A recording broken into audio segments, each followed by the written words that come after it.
Mergem mai departe cu jurnalul. Operațiunile de lansare a primei rachete de fabricație românească sunt în plină desfășurare.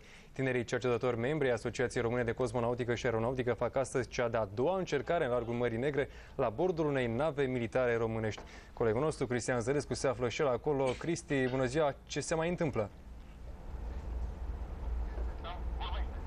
Bună ziua, domnilor și domnilor! Ne aflăm din nou pe nava 281 Constanța a forțelor navale românești.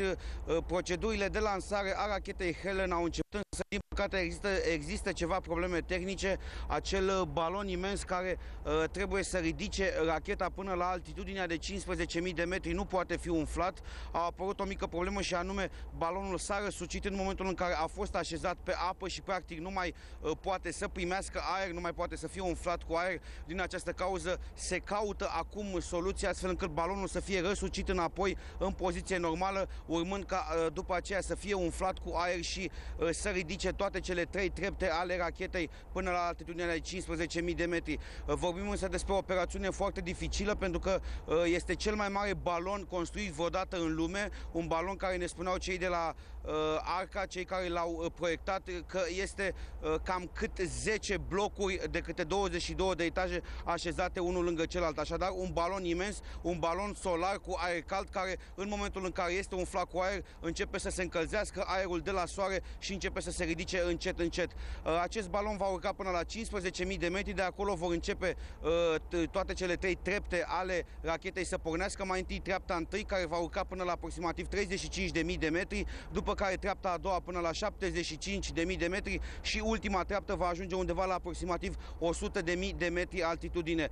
De această treaptă a treia, ultima treaptă, este legată și o capsulă care are mai multe camere de luat vederi. Această capsulă practic va fi dovada, imagine de fapt vor fi dovada faptului că racheta a ajuns la altitudinea de 100.000 de metri. Sunt aici și foarte mulți militari de la forțele navale române. De altfel, acolo lângă balon se află mai multe șalupe în care se află scafandrii forțelor navale care ajută și ei de asemenea la rezolvarea acestei probleme despre care vă spuneam, problema care a apărut la balon. Și noi rămânem aici pe nava 281 Constanța. Vom transmite în direct momentul lansării. Deocamdată, așa cum am spus, din cauza unor probleme tehnice, lansarea a mai fost amânată timp de câteva zeci de minute, însă cei de la Arca ne spun că până la urmă totul se va rezolva și racheta Helen își va încheia misiunea cu succes și anume să ajungă la altitudinea de 100.000 de metri. Repet, este vorba despre prima rachetă cosmică, prima rachetă care va zbura în spațiu,